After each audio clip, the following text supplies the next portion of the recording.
Bonjour et bienvenue dans notre nouveau numéro du Grand Débrief de la transition énergétique. J'accueille aujourd'hui Henri Buzicazo, membre du Conseil national de l'habitat.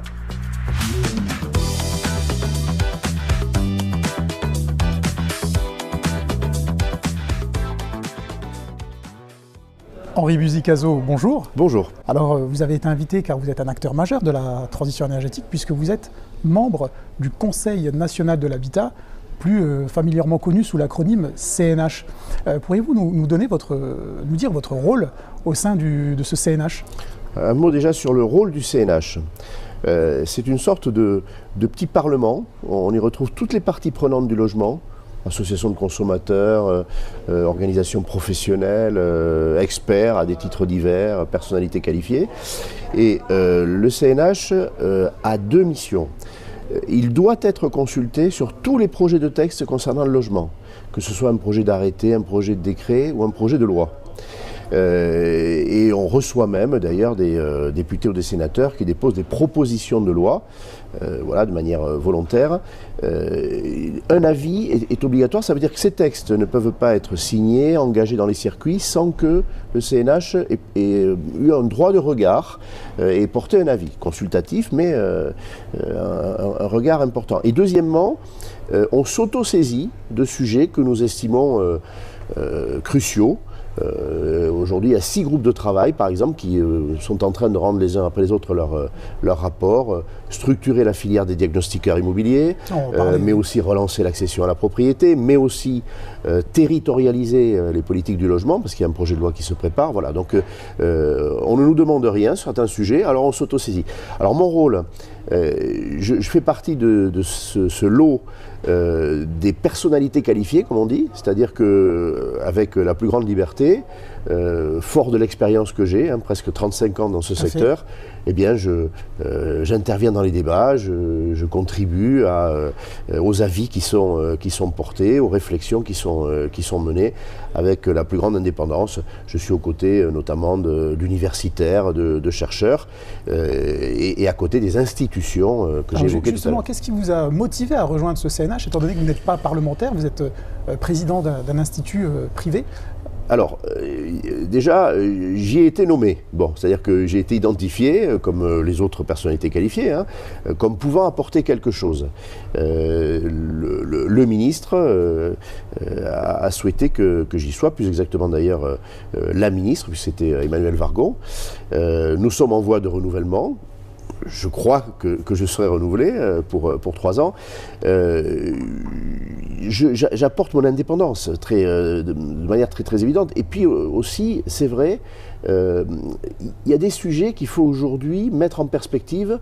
On a l'impression qu'ils tombent ici et maintenant. La transition environnementale, par exemple, eh bien, moi je travaille dessus depuis les lois Grenelle 1, Grenelle 2, 2007-2008. Tout à fait. Je dirigeais la FNAIM à l'époque, j'avais signé le premier accord avec Jean-Louis Borloo, comme les autres fédérations, pour avancer sur ce sujet. Parce qu'on le rappelle, la transition énergétique, ça ne date pas d'aujourd'hui, finalement. Mais pas d'aujourd'hui. On en parle dans ce pays de manière pionnière, grâce au président Chirac, qui a estimé que la France devait être motrice là-dessus. Donc ça fait 15 ans. Alors bien sûr que l'histoire s'accélère. Et elle s'accélère parce que le dérèglement climatique s'accélère. On l'imaginait très loin. Le dérèglement climatique, on l'a tout le temps à nos portes. Ce sont des inondations. Très loin, voire utopique. Bien sûr, utopique. On se disait c'est une fiction et donc on ne va pas faire grand-chose, mais on va quand même en parler. C'est fini. Donc justement, vous avez parlé tout à l'heure de diagnostic immobilier, on va en parler. C'est notre sujet, un des sujets phares. Vous savez qu'aujourd'hui, le DPE, c'est le diagnostic de performance énergétique, c'est le cœur du réacteur pour l'amélioration de l'habitat, mais aussi la préservation de nos ressources. Et j'ai cru voir que vous avez pu présenter de la part du CNH, via le CNH, des propositions pour structurer cette filière qui est trop souvent décriée. D'abord, elle est très jeune, cette filière. Bon. Finalement, elle existe depuis que le premier diagnostic a été créé par le législateur, et c'était le mesurage CARES. On voulait connaître le contenu finalement des logements qu'on achetait. À l'époque, on comparait ça au contenu d'un pot de yaourt. On disait on sait ce que c'est quand on achète un aliment pour quelques euros et on ne sait pas ce que c'est quand c'est un logement. Bon. Mettre de la transparence, de la clarté, de l'information. Et ce mouvement, il ne s'est plus arrêter et il ne s'arrêtera plus. Et donc on a ajouté l'un après l'autre des diagnostics obligatoires pour savoir de quoi on parle quand on loue un logement, quand on achète un logement. Ce DPE, aujourd'hui, c'est l'un des diagnostics qu'il faut fournir pour connaître un logement. Cette filière, elle existe donc depuis moins de 20 ans, de manière très structurée. Vraiment, a commencé à structurer avec les certifications des diagnostiqueurs qui sont intervenus au cours de l'année 2007. Absolument. 2007. Donc c'est un métier très récent. Alors il faut la structurer. La structurer de quelle manière? D'abord, elle a dans les mains des logiciels qui sont fabriqués par l'État et qu'elle doit savoir utiliser. Il y a donc une part de responsabilité qui est du côté de l'État, et puis la filière doit être formée. Il y a un sujet de manque de formation. Il faut voir comment on parle. Il n'existe pas de formation initiale pour être diagnostiqueur. Il n'y a pas un BTS, une licence ou un master. Je parle comme président d'école. C'est un métier de reconversion pour l'instant. En quelques semaines, en quelques mois, pour ceux qui le font le plus sérieusement, on devient diagnostiqueur venant de notre secteur, technique ou pas. C'est très bien qu'un secteur soit ouvert, mais il faut aussi des filières qui construisent des professionnels extrêmement solides. Ça, c'est un sujet. Autre sujet, il n'y a même pas d'existence sociale, il n'y a pas de convention collective. Donc le traitement social des collaborateurs dans les entreprises diagnostiques, il est très inégal. Il y a ceux qui vont être bien traités, bien payés. Il y a une question d'ailleurs de rémunération et de prix des diagnostics. Il y a un dumping dans ce métier-là. Est-ce que ce n'est pas finalement cela le fond du problème que vous venez de citer précédemment? C'est-à-dire que vous dites qu'il n'y a pas de filière initiale pour devenir diagnostiqueur immobilier, mais étant donné que c'est un métier avec un fort turnover, parce qu'effectivement il n'est pas très rémunérateur, parfois ingrat, trop souvent décrié, on n'a pas la vocation d'être diagnostiqueur immobilier quand on a fini sa classe de terminale post-bac. C'est peut-être aussi pour ça, finalement, qu'il n'y ait pas de filière, parce que ça n'intéresse personne de faire carrière, peut-être, dans le diagnostic immobilier. Ce que vous dites est très juste et c'est très violent. C'est-à-dire que, qu'est-ce qu'on appelle un métier? C'est quelque chose qui est identifié, qu'on a envie de faire. Bon. On a envie d'être journaliste, on a envie d'être médecin, d'être policier, d'être créateur d'entreprise. Bon. Et donc, il y a des formations pour. Quand un métier n'a pas face à lui des filières de formation initiale, au fond, il n'existe pas. Voilà. La reconversion, ça ne suffit pas. Et ça va ouvrir des perspectives. En effet, il faut que demain, un jeune qui est en terminale, qui va passer son bac, se dise « je veux être diagnostiqueur ». C'est-à-dire que ce soit un corps de compétences identifié, qui ait une dignité professionnelle, une reconnaissance professionnelle, et qu'on ait envie de dire « eh bien moi je fais un bachelor dans une école privée ou une licence dans une université pour être diagnostiqueur ». Mais est-ce qu'au préalable, il ne faut pas revaloriser en fait ces prestations? Je parle cette fois-ci d'un point de vue tarifaire pour pouvoir financer tout ça. Évidemment. Parce que vous validez un master ou une licence, il y a une grille de salaire. Je veux dire, aujourd'hui, quand on regarde les salaires moyens des diagnostiqueurs immobiliers, ça ne fait pas rêver. Il faut se le dire clairement. Un problème a été que le diagnostic, depuis le mesurage CARES, donc depuis finalement très longtemps, ça fait 25 ans, a été perçu comme quelque chose qui venait s'ajouter encore aux obligations lorsqu'il fallait vendre, lorsqu'il fallait louer. Et finalement, le diagnostiqueur a été perçu comme un parasite dans la chaîne de valeur. Je pèse mes mots, un parasite dans la chaîne de valeur. J'ai le souvenir encore récent du notaire qui, arrivant en fin de signature, tourne en dérision le paquet de feuilles. Parfois qu'il n'est même pas lu, il faut se le dire clairement. En faisant en sorte d'ailleurs de dire que ce n'était pas la peine de le lire, que lui, bien sûr, il avait parcouru, c'était sa responsabilité, mais que bon, tout ça, c'était des tracasseries et tout le monde en plaisantait. J'ai toujours été indigné de ça, parce que ce n'est pas des tracasseries, c'est la transparence, la connaissance du produit et la prévention du risque. Vous savez, quand on vous dit que vous êtes en zone inondable, alors ça peut faire rire. Et puis quelquefois, ça ne fait pas rire du tout. Quand on vous dit que vous avez des risques finalement de destruction de votre bâtiment parce que des parasites, d'effondrement, des mérules. Alors, bien sûr qu'on peut en plaisanter. Il n'y a aucune raison. Quand on va faire un examen médical et qu'on vous dit que vous n'avez rien, vous ne dites pas, écoutez, franchement, je le savais. Et non, on n'a pas fait pour rien. Donc, on a tourné en dérision ce produit qui est le diagnostic, la connaissance. qui est la base de tout. Noble et qui est là pour lutter contre l'insécurité, la santé. Les tarifs ont suivi, évidemment, puisque quelque chose qui ne vaut rien ne doit pas coûter cher, si je puis dire. Aujourd'hui, moi, je trouve indigne qu'un diagnostic de performance énergétique soit estimé valoir 45 € lorsqu'il y a la campagne de rappel par Emmanuel Vargon des DPE, parce que le moteur fait par l'administration n'était pas le bon. On fait repasser pour 100 000 diagnostics des diagnostiqueurs, et l'État dit on va le prendre en charge à hauteur de 45 €. Il y a eu une négociation, ça s'est fini à 60 €. Mais quelle honte, je le dis très clairement, de se dire le travail de diagnostiqueur qui va peut-être passer 2 heures plus le déplacement minimum pour bien faire son boulot, prendre des informations, puisqu'aujourd'hui il faut savoir les travaux qui ont été faits par exemple, il faut téléphoner au syndic, etc. Et bien ça vaut 45 €. Et derrière il faudrait une valorisation de la profession. Non, moi je dis très clairement que le DPE probablement vaut-il plutôt 3 fois ça. J'ai pas d'état d'âme pour le dire. Et il faut que les ménages le comprennent. Vous vous indignez du fait que le notaire tournerait en dérision le diagnostiqueur, mais mettez-vous à la place du consommateur qui a payé 200, 300, 400, 500 € pour quelque chose qui n'est même pas lu lors de la signature de l'acte final. Totalement. Qu'est-ce qu'il pense le consommateur quand il voit ça? Le consommateur, justement, on accrédite chez lui la thèse que c'est une tracasserie administrative de plus, c'est augmentatif du coût de la transaction, comme on dit, hein, et que bon, voilà, une fois de plus, ça ne servait à rien. C'est faux. Il y a évidemment, non pas une utilité, mais un caractère indispensable à la transparence. Quand on achète un bien, ou qu'on le loue, c'est-à-dire que 40% de son pouvoir d'achat, en gros, va être mis dans le bien. Dans les deux cas, ça va tourner à peu près à ça. Est-ce qu'il n'est pas normal de savoir exactement ce qu'on a dans les mains ? Les travaux à y engager. Aujourd'hui, l'enjeu du DPE, qu'est-ce que c'est ? C'est pas de savoir si on est performant. Les travaux qu'il va falloir faire pour redresser la performance. Combien ça va coûter ? Combien ça va coûter ? On sait très bien aujourd'hui que dans un logement en copropriété, le coût va être, fourchette large, hein, selon l'importance du logement, etc., entre 20 et 50 000 € à engager. C'est-à-dire, dans un certain nombre de cas, 10% du prix du bien.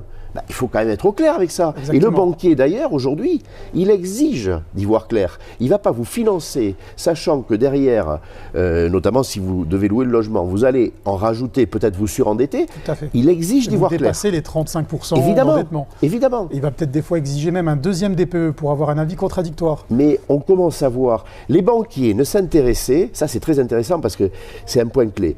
En France, les prêts immobiliers, ils sont personnels, c'est-à-dire ils sont attachés à l'examen de la situation de la personne. Exactement. On va regarder vos revenus, votre épargne, etc. En fait, juridiquement personnel, le prêt est en train de devenir réel, comme on dit, c'est-à-dire attaché au bien. Aucune banque ne se désintéresse absolument. Exactement.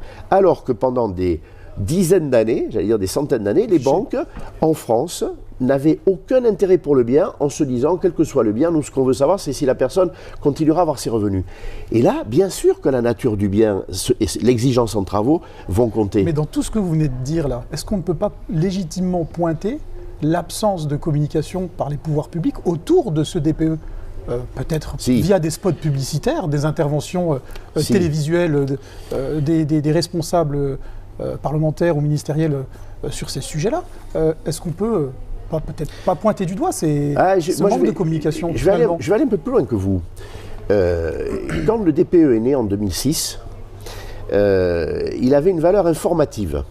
Et les pouvoirs publics, je parlais de Jean-Louis Borloo, présidence de Jacques Chirac, bref, ces personnalités-là voulaient qu'il y ait une information sur les biens. Mais pour que très vite, on en vienne au redressement de la qualité énergétique. Et donc, petit à petit, d'informatif, il est devenu prescriptif, le DPE. Et opposable. Il est opposable depuis 2 ans. On a caché ça au public. On a voulu que ce soit indolore. Alors, indolore, c'est bien, mais en réalité, c'est mensonger. Il n'est plus indicatif, il est beaucoup plus exigeant que ça. Au point que, si vous me montez sur un DPE, parce que vous êtes un propriétaire investisseur, et moi je loue votre logement, je peux très bien demander la résolution du bail. Je peux dire, on m'a trompé sur la marchandise, je ne veux plus habiter là. Bon. Ou une correction du loyer. En tout cas, c'est ça opposable. Vous me vendez un logement qui est classé D sur le papier, en fait il est G, je l'ai payé 350 000 euros. Il y a trop prix sur la marchandise. Évidemment, je vais me retourner contre le notaire, contre l'agent immobilier s'il y en a un, et contre vous. Je veux dire, moi je ne suis pas d'accord avec ça. On revoit le prix ou vous me reprenez le bien. Donc, chose sérieuse, et j'ai le souvenir encore de l'interview de la ministre Emmanuelle Wargon à l'époque, interrogée sur l'opposabilité. Et elle glisse en conférence de presse et elle dit ça ne va rien changer. Mais si, ça change tout, mais au bon sens du terme. C'est-à-dire qu'on parle de choses sérieuses désormais. Quand vous allez au laboratoire chercher le résultat de votre analyse, ce n'est pas indicatif. Et le médecin, si vous avez quelque chose de très grave, il va vous convoquer. Et il va vous dire, vous faites ça parce que vous êtes en danger. C'est ce qui est fou, c'est que le diagnostiqueur produit un document qui est opposable. Bien sûr. Et qui est facturé, comme vous l'avez dit tout à l'heure, 30, 40, voire 5 euros sur certains marchés publics. Je veux dire, c'est quand même hallucinant. Ah, mais c'est tout à fait anormal. Et la responsabilité du diagnostiqueur, alors au sens où il faut qu'il soit assuré en responsabilité civile, professionnelle. Ce qui lui coûte encore de l'argent. Oui, ce qui coûte de l'argent. Qui justifie aussi une partie de la prestation. Vous savez, on parlait des médecins. Les médecins ont une assurance à RCP sur des enjeux énormes qui leur coûte très très cher. Et bien dans le prix de la consultation, il y a un morceau qui est pour ça. Donc très clairement, le diagnostiqueur est une personne clé aujourd'hui qui assume ses responsabilités. De plus en plus, quand il va devoir vous indiquer des travaux, c'est déjà le cas, et dans l'audit énergétique, ce sera encore plus fin. Si ces travaux ne sont pas les bons, si elles ne conduisent pas à faire monter de 2 lettres alors qu'on vous l'a promis, vous pourrez vous retourner contre le diagnostiqueur. C'est déjà le cas, c'est déjà le cas. Il y a une jurisprudence, heureusement, parce qu'il ne faut pas se réjouir des conflits, réduite pour l'instant, mais elle va aller croissant, cette jurisprudence. C'est une évidence. Donc, parmi les propositions du CNH, pour être très pragmatique, c'est professionnalisation de la filière à travers la création d'une filière, on va dire, initiale, en plus de la filière continue qui existe déjà, créer éventuellement une branche convention collective, identifiée. Ça signifie qu'il faut aussi que cette profession, elle ait une déontologie très forte. Vous savez, quand les enjeux sont très importants aujourd'hui, je mets les pieds dans le plat, des diagnostiqueurs tous les jours sont tentés par des propriétaires, peut-être même par des professionnels immobiliers pour améliorer leur diagnostic. Surtout au prix c'est facturé. Donc c'est très tentant d'aller oui, bien sûr, chercher, vous avez raison. Comme on le dit familièrement, ce petit billet point important, pour aller dans le prix de prestation, il y a l'indépendance. Je suis d'accord avec vous. La partialité, l'indépendance, c'est le cœur du réacteur du métier de diagnostic. Quand on gagne assez bien sa vie, on peut dire non à une tentation de dérive. Bon. Aujourd'hui, il faut que la déontologie soit parfaite, il faut davantage de contrôle. Cette filière, elle le souhaite. Quand vous écoutez les organisations professionnelles, il y en a 3 essentiellement, elles sont d'accord sur tout ce qu'on vient de dire. Elles sont d'accord pour dire plus d'exigences envers nous. Elles jouent d'ailleurs déjà ce rôle-là comme elles peuvent, mais elles veulent que l'État impose un certain nombre de choses. Ils ont envie de grandir. Voilà. Tout à fait, mais justement, par rapport à ça, il y a des ajustements qui vont encore intervenir sur les DPE, notamment sur les bâtiments de très petite surface. Oui. On parle des bâtiments des studios ou des F1 de moins de 30 mètres carrés. Mais vous voyez, ces changements successifs, donc là, le changement à venir il est assez légitime parce que les petites surfaces, c'est 35% des classes F et G. Exactement. Et pour la plupart d'entre elles, vous avez déjà une bonne isolation, du double vitrage, un système de chauffage relativement récent. Vous êtes classé F parce que vous avez un ballon d'eau chaude qui vient vous plomber la note. Et l'histoire du DPE, c'est aussi de dire qu'est-ce que je fais pour améliorer cette note. Et dans ce cas de figure que je viens de décrire, il n'est plus possible d'améliorer la note, vous êtes isolé, vous êtes en double vitrage, vous avez un système de chauffage récent. Donc c'est une aberration pour laquelle les fédérations, en partenariat avec les pouvoirs publics, essayent d'y remédier. Mais vous voyez, c'est stop and go, c'est changement. Ça fait perdre la tête à tout le monde, les professionnels d'abord et l'opinion publique qu'on est en train de perdre. Je veux dire, à un moment donné, est-ce qu'il ne fallait pas bien plus en amont structurer ça avant d'ouvrir les vannes et de dire voilà, le DPE c'est le cœur du réacteur pour réussir la transition énergétique dans le bâtiment. D'abord vous avez raison, tout ça trouble l'opinion, trouble les professionnels de la transaction. Tous les mois il y a quelque chose en fait. À un moment donné, il faut peut-être à un moment donné dire stop quoi. Mais je dirais quand même deux choses. Une chose indulgente et une chose qui n'est pas. La chose indulgente, c'est que tout ça, c'est très nouveau, c'est très complexe. Il y a des ingénieurs, des techniciens de haut niveau qui travaillent beaucoup sur ces moteurs. Bon. Et puis qui peuvent se tromper, se planter, il faut un peu d'indulgence. On est en train de construire les outils pour estimer, pour améliorer, les technologies d'ailleurs aussi. Mais là où je serais dur, c'est que le dialogue entre les pouvoirs publics et les hommes de l'art, les diagnostiqueurs typiquement, hein, mais aussi les gens du bâtiment, ce dialogue n'a pas été assez fort. Je crois qu'aujourd'hui, ça a été bien compris. Et quand on a fait, par exemple, le premier DPE qu'il a fallu rappeler, hein, comme il y a des rappels par les constructeurs automobiles, parce qu'il y a des trucs qui ne vont pas, ça voulait dire quoi? Ça voulait dire que l'administration avait travaillé sans écouter, sans consulter les diagnostiqueurs, la filière. Il faut consulter les gens qui vont appliquer, utiliser, qui mettent les mains dans le cambouis. On s'épargne des erreurs. Lorsque vous voyez aussi, il n'y a pas que le problème des petites surfaces, on va en découvrir d'autres. Et on va malheureusement accentuer ce que vous dites. C'est l'arbre qui cache la forêt, hein, on est bien d'accord. On a un d'accord. problème avec les appartements des derniers étages des immeubles. Ou à l'inverse avec les rez-de-chaussée. On a des problèmes avec les immeubles d'avant 48. Exactement. On s'aperçoit qu'il y a un autre problème, c'est que vous avez un mécanisme qui a été choisi de dégradation de la note par défaut d'information. Si vous n'avez pas les infos... Parce que la qualité d'un DPE, c'est aussi le nombre d'informations qu'on vient y ajouter dans le logiciel et les documents qu'on peut se faire fournir par le propriétaire ou le bailleur. Donc déjà, il y a bien sûr le travail que le diagnostiqueur va accepter de faire ou pas pour aller chercher les infos. Très concrètement, vous savez, vous passez un coup de téléphone au syndic, hein, il vous répond pas, alors peut-être que vous le faites une deuxième fois, ça arrive. Et tout ça, effectivement, pour 65 €, je ne sais pas si je vais passer 10 coups de fil, je ne sais pas si je vais me déplacer au bureau du syndic. Donc, qu'est-ce que je vais faire? Je vais dégrader, j'ai le droit, moi je n'ai pas eu les informations, je dégrade le bien. Je descends d'une lettre ou de deux lettres.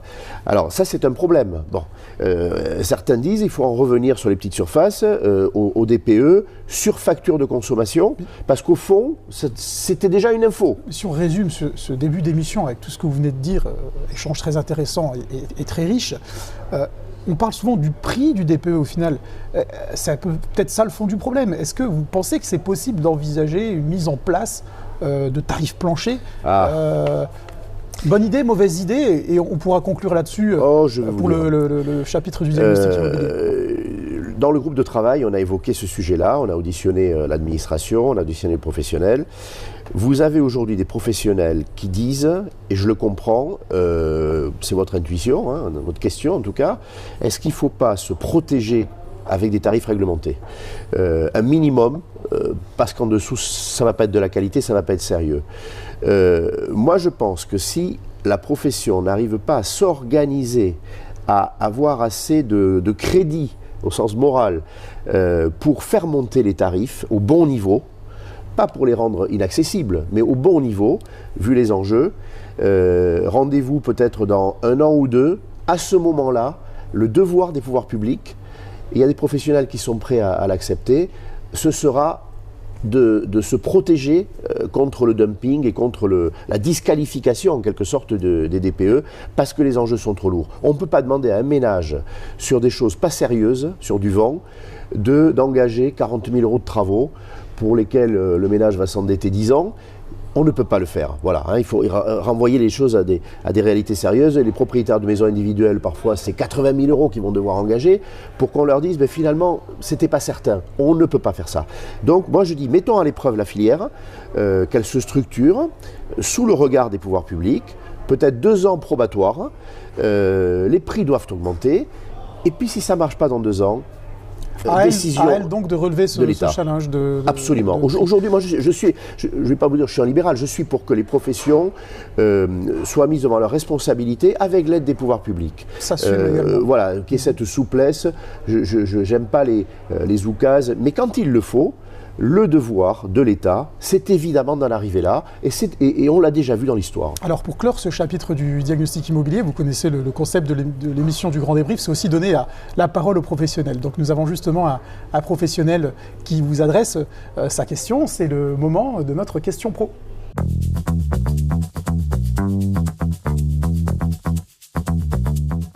pensez-vous pas que les conflits d'intérêts entre agences immobilières et diagnostiqueurs, qui pour la plupart pratiquent le commissionnement, peuvent pousser à un manque d'impartialité et des dérives concernant la justesse des diagnostics réalisés?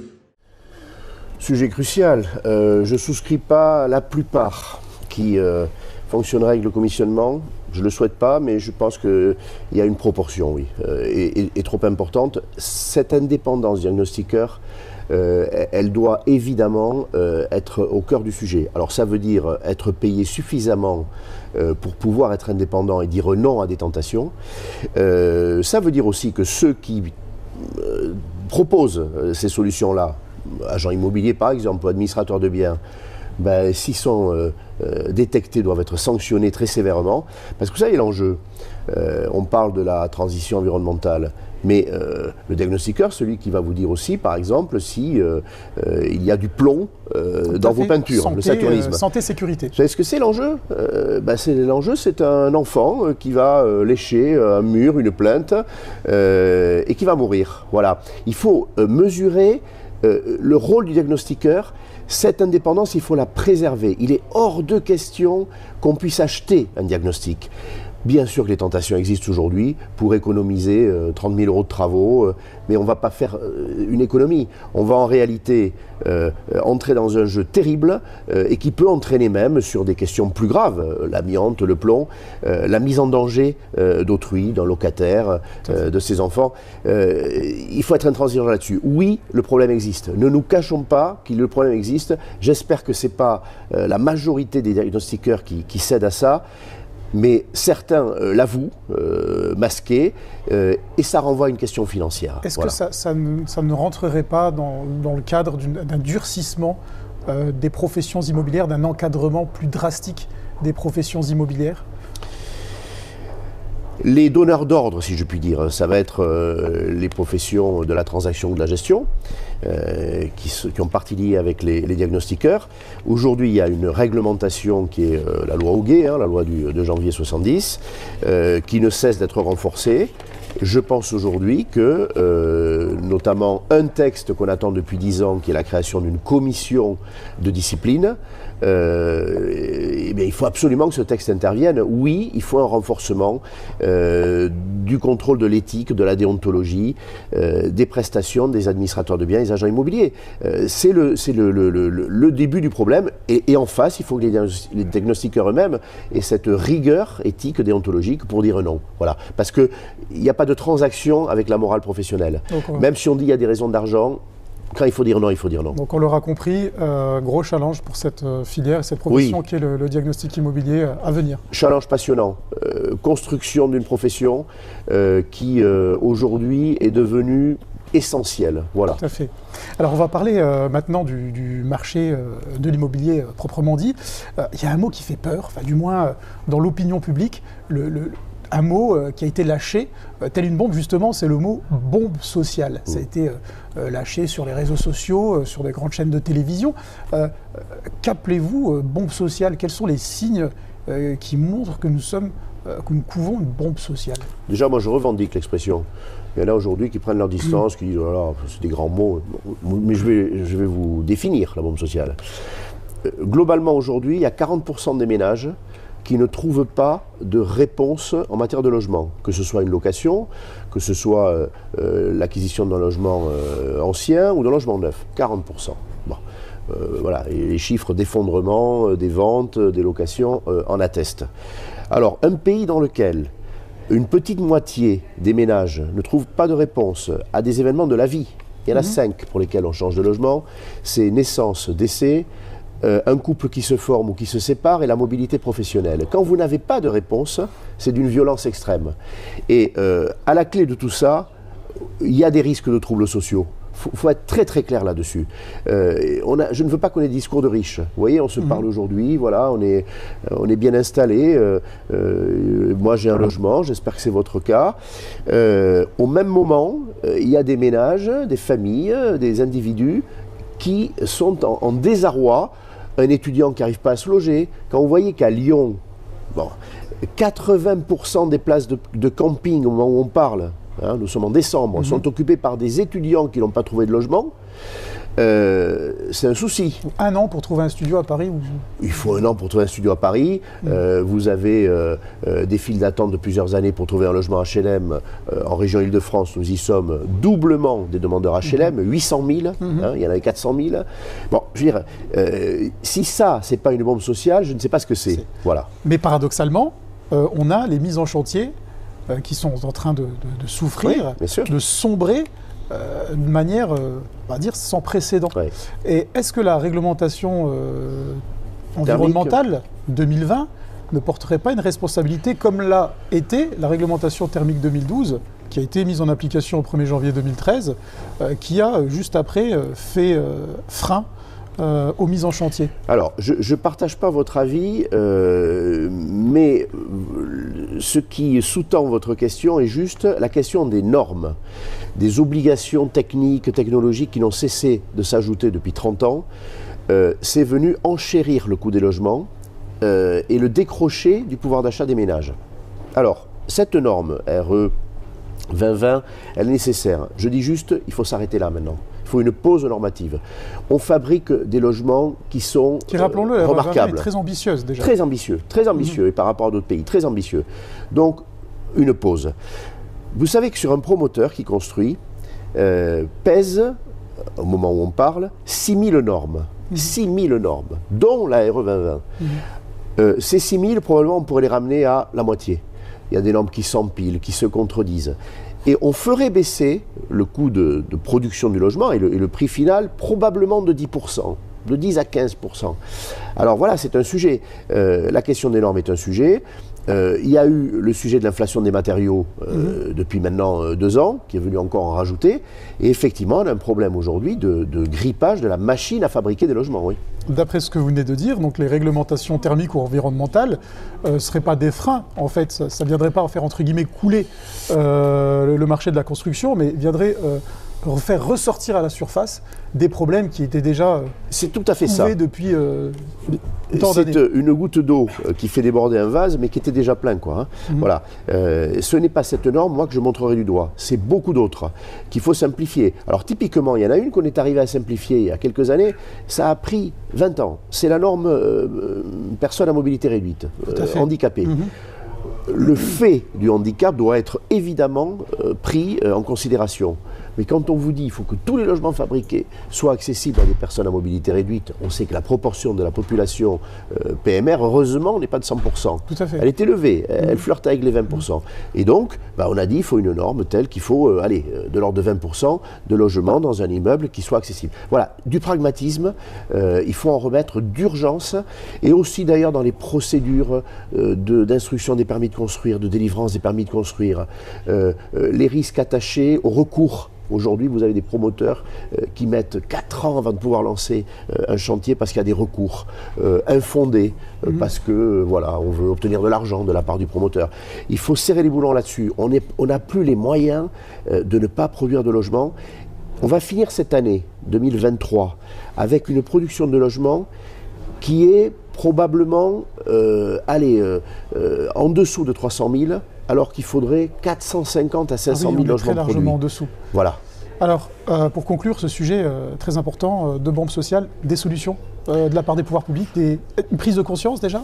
Oui, la prise de conscience, elle est tardive. Moi, je la vois aujourd'hui. Je vois qu'on a un ministre, notamment nouvellement nommé, juillet dernier, qui est lucide. C'est un élu local. Monsieur Patrice Vergrit. Patrice Vergrit. Et tout ce qu'on vient de dire, il le voit, il le vit.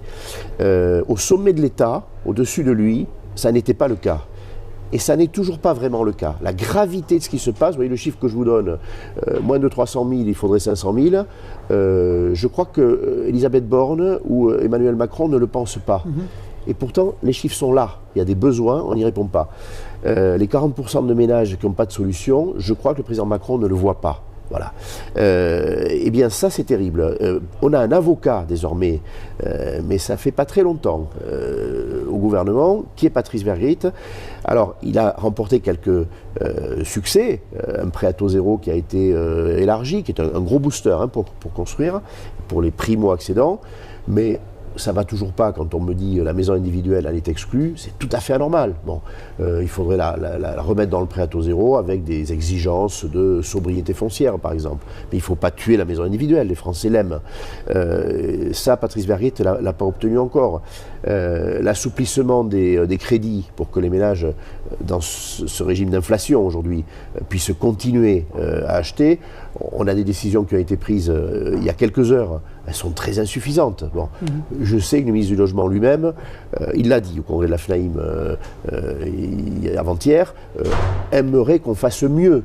Bon, voilà. Donc, les mesures ne sont pas suffisamment puissantes aujourd'hui. Et est-ce que renforcer la collaboration interministérielle, je veux dire, entre le ministre du Logement, le ministère d'écologie et celui de l'Environnement, est-ce que ce ne serait pas aussi une piste à envisager, étant donné que les trois sont intimement liés, hein. On a d'un côté le marché de l'immobilier, les contraintes liées à la rénovation et à l'efficacité énergétique. Est-ce que c'est aussi peut-être un manque de travail collectif Oui, puis j'irai même plus loin. Vous voyez, par exemple, aujourd'hui, il y a un lien qui est malmené, c'est le lien emploi-logement. Les entreprises de France vous disent, nous, on a des problèmes parce qu'on ne peut pas s'installer, se développer, parce qu'on n'arrive pas à loger nos salariés, où que ce soit en France. Notamment à Dunkerque, où il y a des gigafactories qui arrivent, le ministre sait qu'il va avoir un problème de logement, mais violent. On attend la création, probablement, de 12 000 emplois sur le bassin de Dunkerque. Où va-t-on loger ces personnes? Donc, le ministère du Travail, le ministère des Entreprises sont concernés.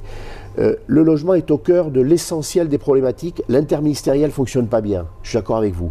Alors, qui est chargé de l'interministériel? C'est la Première ministre, hein, déjà. Est-ce qu'il faut nommer un délégué interministériel pour mettre de l'huile dans les rouages? J'en sais rien. Je pense que la ministre du Logement, qui est un homme de dialogue avec ses collègues, mais vous avez raison. La prise de conscience, si elle n'est pas collective, et puis il faut que ça remonte à Bercy.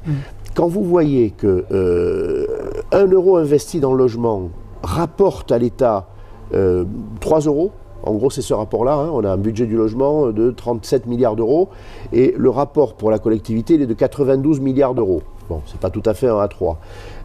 Et que malgré ça, on vous dit qu'il faut encore baisser le budget du logement, alors qu'en fait, c'est un investissement, le logement.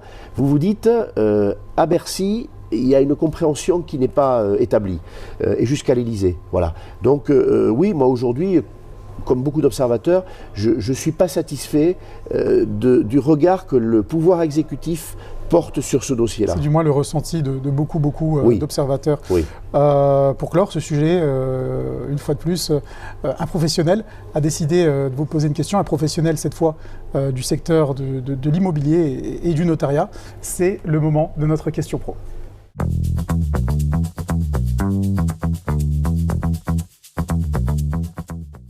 Sylvain Pruvot, agent immobilier, ancien clerc de notaire depuis plus de 30 ans, agent immobilier depuis 3 ans, sous l'enseigne Côté Particulier. 2 agences, donc Saint-Paul-sur-Ternoise et Arras, chef-lieu du Pas-de-Calais. Alors moi, ma question, quelle est notre responsabilité quand un vendeur nous apporte un dossier technique, DDT, comprenant en particulier un DPE qui est improbable, tant sur la forme, la lettre, que sur le fond, descriptif technique, pour la rédaction d'un compromis de vente. Notre responsabilité est-elle engagée? En effet, les vendeurs confondent certification de personne et certification d'entreprise. Merci. Alors, grosse crainte des professions immobilières vis-à-vis de leur responsabilité à transmettre des documents, des dossiers techniques de diagnostic, notamment celui du DPE. Ouais. Qu'est-ce que vous avez à répondre à ce professionnel, Henri Buzicazo? La contrepartie de la mission et du poids de la mission du diagnostiqueur, c'est la responsabilité. Dans tous les métiers, c'est comme ça. Et donc le besoin d'ailleurs d'être assuré en responsabilité civile professionnelle en cas de problème. Alors, en première ligne, il y aura toujours le diagnostiqueur. Il vous donne un DPE, qu'est-ce qu'il est? Vous n'êtes pas un spécialiste, vous allez prendre argent comptant, comme on dit, le document, c'est lui qui sera responsable. Mais ce professionnel a tout à fait raison de dire, est-ce que moi, comme intermédiaire, mandataire, agent immobilier, je ne vais pas aussi être recherché en responsabilité? Parce que, en réalité, l'acquéreur d'un bien, ou le locataire, lui, il va avoir des professionnels. Il n'est pas obligé de distinguer entre les compétences. Et son avocat peut très bien engager la responsabilité de toute la chaîne. Et après, les assureurs s'arrangeront, etc. Le principe de l'opposabilité, c'est ça. C'est, vous êtes engagé, vous êtes agent immobilier, c'est vous qui avez trouvé ce diagnostiqueur, ou en tout cas, vous l'avez eu en main exactement. Moi, je ne sais pas lire un diagnostic, mais vous êtes agent immobilier, vous deviez voir que la lettre D était très improbable, vu l'année de construction de l'immeuble. Enfin, voilà. Le notaire, puisque ce monsieur a été clerc de notaire, le notaire, en bout de course, sa responsabilité pour être recherché. On lui dira, mais attendez... On a souvent peur d'aller chercher la responsabilité du notaire, parce que c'est le notaire. Mais oui, mais voyez-vous, très, très clairement, nous avons auditionné dans le groupe de travail que vous évoquiez tout à l'heure, les assureurs, qui assurent les diagnostiqueurs, qui assurent... Ils sont de moins en moins. Hein. Alors, ils sont de moins en moins nombreux, et oui, qui assurent les architectes, qui réalisent aussi des audits énergétiques, hein, ils sont candidats pour le faire. Et ces assureurs, peu nombreux, on a eu du mal à obtenir qu'ils s'expriment. On en a trouvé 2, et il y en a essentiellement 3 ou 4 sur le marché. Nous ont dit 2 ou 3 choses très claires. Augmentation des primes qui vont aller avec la responsabilité majorée. Désormais dans l'audit, nouveaux produits, il va falloir s'engager sur les travaux à faire et leurs résultats. Mais les assureurs disent, mais attendez, vous mesurez la responsabilité? On pourra revenir sur le prix d'une maison parce que les travaux n'ont pas été bien mesurés, les travaux à faire. Mais nous, on va devoir payer des sommes considérables, alors on va augmenter nos primes. Voire on va sortir du marché. Voilà. Donc il y a un problème crucial de responsabilité. L'État doit le mesurer aussi parce qu'il faudra peut-être des mécanismes de réassurance publique. Si les assureurs privés disent, nous, on n'est pas au rendez-vous de l'histoire parce qu'on ne sait pas où ça va, il faudra probablement que l'État entre dans le jeu. On va partir sur le dernier sujet, donc, qui est celui du crédit immobilier, autre sujet qui passionne les Français. Et vous savez qu'aujourd'hui, on a une forte augmentation des taux. On parle aujourd'hui d'un emprunt, pour un emprunt sur 20 ans, d'un taux de 5% en moyenne. Hein, moi, c'est ce que j'ai vu sur les dernières statistiques. Donc, il est dit souvent, lorsqu'on s'informe, qu'on lit la presse, etc., que cette inflation a été liée aux différents conflits géopolitiques. De prime abord, le conflit ukrainien-Russie.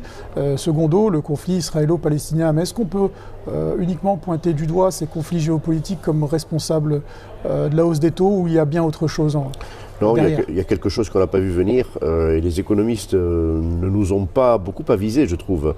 L'arrêt de l'économie mondiale à cause de la pandémie était porteur d'une inflation. Quand une économie s'arrête comme ça et qu'elle doit redémarrer après, mécaniquement ça crée une inflation. Il fallait s'y attendre. Et puis d'autres causes se sont ajoutées. Bref, toutes les raisons d'avoir une inflation soudaine et forte. Le problème, il est là, c'est qu'il y a les deux critères, et ça nous a pris à la gorge en quelque sorte. Le pouvoir d'achat de ceux qui veulent acquérir un logement aujourd'hui s'est dégradé de près de 30% au moment où on parle. Incroyable. 30% d'oxygène en moins pour acheter. C'est bien pour ça d'ailleurs que la baisse des prix a commencé et qu'elle va continuer. Il faut être très lucide.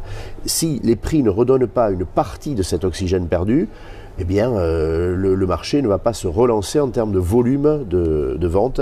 C'est aussi mécanique que ça. Alors, cette inflation, elle va se maîtriser, mais par ailleurs, elle est saine. Depuis 15 ans, tout le monde était ravi de ça. Les banques ne s'y retrouvaient pas dans la vente des crédits. On était sur des taux négatifs quasiment. On était sur des taux négatifs. Elles vendaient à perte les crédits immobiliers pour beaucoup d'entre elles. Alors elles se rattrapaient quand elles le pouvaient. Sur les frais de dossier, sur les produits complémentaires. On vous plaçait de l'épargne ensuite. Bon, bref. Mais macroéconomiquement parlant, le système bancaire était fragilisé par ça.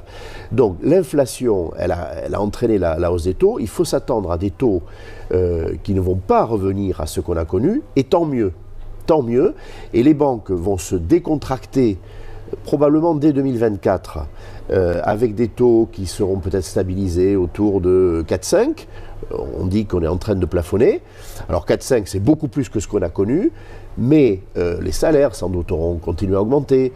On va apprendre à remarcher, si vous voulez, sur ces nouveaux terrains. Et à partir de là, les banques vont se décontracter, accepter beaucoup plus de prêts. Il y a un taux de refus de prêts aujourd'hui qui inquiète le ministère des Finances. Donc, ça a été dit par Bruno Le Maire. Il veut même qu'il y ait une sorte de médiateur qui soit nommé pour qu'on regarde si les refus sont justifiés parce que les banques sont contractées trop.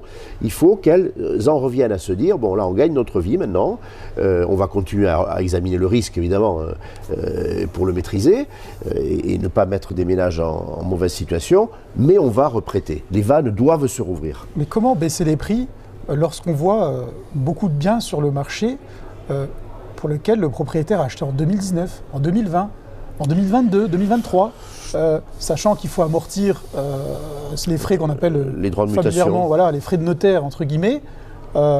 Comment vendre à perte? Dans ce cas, il faudrait vendre à perte et dans des villes comme Paris, Lyon, ce ne serait pas une petite perte. Alors, pourquoi les prix ne baissent-ils pas plus vite? L'une des raisons, vous venez de la désigner. C'est-à-dire que tous les acquéreurs récents, oui, allez, on va dire les acquéreurs des 5 dernières années, bon, ont une situation tendue. Est-ce qu'ils vendraient à perte? Pour certains, ça peut poser un problème. Typiquement, les obligations de vente précipitées, par exemple des divorces. Bon. Souvent le cas. On sait que dans les grandes villes, dans les 3 ans qui suivent un mariage, il y a des divorces dans un cas sur 2. Bon, c'est terrible. Et donc effectivement, au bout de 3 ans, la plus-value à laquelle vous pouvez prétendre n'a pas amorti les droits de mutation, qui sont très élevés en France, on le rappelle, 8,5% à peu près. Ça, c'est des situations difficiles. Heureusement, ce n'est pas la majorité du nombre des biens qui sont sur le marché. C'est peut-être, allez, je vais avancer une statistique qui est à vérifier, mais c'est peut-être 5%. Bon. Donc vous avez raison de l'évoquer, mais c'est 5%. Tout le reste sont des gens qui oublient un peu qu'ils ont fait une grosse plus-value quand ils ont acheté 10 ans, 15 ans avant ou 30 ans avant. Ils se sont enrichis grâce à la plus-value, tant mieux. Ils vont faire un peu moins de plus-value, mais ils ne vont pas faire une moins-value. Et il l'oublie. Voilà, le vendeur oublie que souvent il fait encore une fort bonne affaire. Et le travail d'ailleurs souvent de l'agent immobilier, c'est de lui dire, attendez, regardez, vous aviez acheté quel prix? Bon, voilà, oui c'est vrai, un petit peu moins. Et comme vous-même vous rachetez après, c'est souvent le cas, vous allez aussi racheter moins cher, le marché est baissier. C'est cela, donc j'ai quelques chiffres, et là j'ai besoin de ma fiche. D'après le courtier Finance Conseil, en 2022, pour emprunter 300 000 €, il fallait gagner 4 337 € de revenus mensuels. Oui. Et aujourd'hui, donc fin d'année 2023, pour la même somme empruntée, c'est-à-dire 300 000 €, il faut désormais 5 286 € par mois pour emprunter la même somme. Et cela lié, bien entendu, à l'augmentation des taux. C'est-à-dire qu'il faudrait gagner 1 000 € de plus par mois sur un an. Oui. Personne ne gagne ça, on est d'accord, personne ne va être augmenté de 1 000 €. Alors il y a une conséquence, il faut dire la vérité là-dessus. Je ne l'entends pas. Est-ce qu'on reviendra à une accession à la propriété aussi vigoureuse qu'il y a 2 ans? La réponse est non. Ça veut dire qu'il y aura moins de propriétaires nouveaux dans les années qui viennent. Voilà, le taux de propriétaires occupants va baisser, il est en train de baisser. Je crois qu'il était à 58%, il est en train d'aller vers 57% en 2 ans. Certains observateurs parlent de tuer le propriétariat français, vous partagez ce point de vue? Je ne partage pas ce point de vue, je parle d'une moindre vague d'accession à la propriété. Ça veut dire d'ailleurs que derrière il faut des investisseurs pour qu'il y ait des solutions en location, plus d'investisseurs. Et bien sûr des aides publiques qui vont quand même permettre à un plus grand nombre de ménages de franchir la marche, parce que la marche est plus haute qu'avant, vous venez de le dire. Mais certains ne la franchiront pas, la marche. Est-ce que c'est une catastrophe? Les banques aujourd'hui exigent, derrière vos chiffres, il y a ça, un apport personnel beaucoup plus important. Elles n'en exigeaient même plus. Est-ce que c'était bien? De 20% aujourd'hui? Oui, entre 20 et 35%. Bon. Est-ce que c'est bien d'exiger un apport personnel? Oui. D'abord, ça sécurise l'opération. Typiquement, vous disiez... Ça sécurise le banquier s'il souhaite vendre dans l'urgence. Mais même le particulier, il est obligé de vendre, eh bien, il a cet apport personnel. Peut-être qu'il sera écorné ou perdu, mais il va pouvoir repartir sur une nouvelle vie. S'il n'a pas fait ça, il reste avec un endettement auprès de sa banque. Donc, il faut se rappeler des périodes pas si anciennes. Il y a 20 ans, on exigeait un apport personnel. Tout à fait. On ne finançait pas forcément vos frais de notaire. On est allé jusqu'à financer 110%. 110%. Mais oui, mais c'est un risque pour la banque, c'est un risque pour le ménage en cas de difficultés sociales. Donc, moi, je trouve qu'on gagne en responsabilité. On a beaucoup dit, allez, il faut que tout le monde soit propriétaire, mais tout le monde n'est pas prêt à l'instant T à devenir propriétaire. Vous n'avez pas épargné, votre stabilité sociale, personnelle n'est pas établie. Typiquement, vous n'avez pas encore trouvé le conjoint avec qui vous allez faire votre vie. Bon. Et donc vous allez vous séparer une fois, deux fois, trois fois. Ça ne convient pas à la propriété immobilière, qui est un parcours de long terme. Donc moi, je ne suis pas catastrophé quand je vois ça. Mais nous n'aurons plus le même taux de propriétaires occupants dans les années qui viennent. Ça, il faut avoir l'honnêteté de le dire. Donc vous dites qu'il faut retrouver une vigueur donc, du marché de l'immobilier. Ça passe par une baisse des prix, une correction significative. Vous l'estimez à combien cette correction ? Oh, vous savez, j'associe ma voix à celle de grands patrons de réseau qui ont dit, parfois une seule fois, ils ont eu du mal à la répéter, mais c'est la vérité. Il faudrait que fin 2023, on ait acté entre moins 10 et moins 15% de baisse. On n'y est pas. L'année, elle est presque finie. Peut-être il y a un certain attentisme des deux parties, les vendeurs qui attendent que ça se stabilise ou que ça remonte et les acheteurs qui attendent que ça baisse de manière plus drastique. Les acheteurs, moi j'ai qu'un message très pratique envers eux, les agents immobiliers le disent, ils ont le pouvoir aujourd'hui. Bon, le pouvoir a changé de camp. Ils tiennent le levier et souvent ils manquent d'audace. Dire à un vendeur, surtout s'il a déjà fait une plus-value et qu'il n'y a pas de situation dramatique. Écoutez, je vous fais une proposition à moins 10%, alors que le vendeur il était prêt à moins 7%. Eh bien oui, il va falloir tomber d'accord là-dessus. L'intermédiaire, quand il y en a un, il apporte ça. Il vous dit, allez, ça devrait passer. Bon. Il faut forcer le destin. Parce que si on attend, déjà, est-ce qu'on peut attendre celui qui a besoin de trouver un logement parce qu'un enfant va naître? Il ne peut pas attendre très longtemps. Hein, vous savez, bon, voilà, il peut attendre 9 mois maximum. Donc, il faut provoquer la négociation. Et c'est ça, c'est provoquer un accord entre les parties. Aujourd'hui, c'est du côté de l'acquéreur. Et pour conclure, pour donner un conseil, un avis à certains qui souhaitent se lancer ou investir dans un projet immobilier, la baisse des prix devrait donc continuer ? Oui, elle va continuer. Elle va continuer pendant toute l'année 2024, c'est certain. Peut-être même au-delà, ça va dépendre de l'ampleur qu'elle aura eue en 2024. Et pour moi, j'ajoute une question à la vôtre, est-ce que les prix pourraient repartir à la hausse dès 2025 ? Non.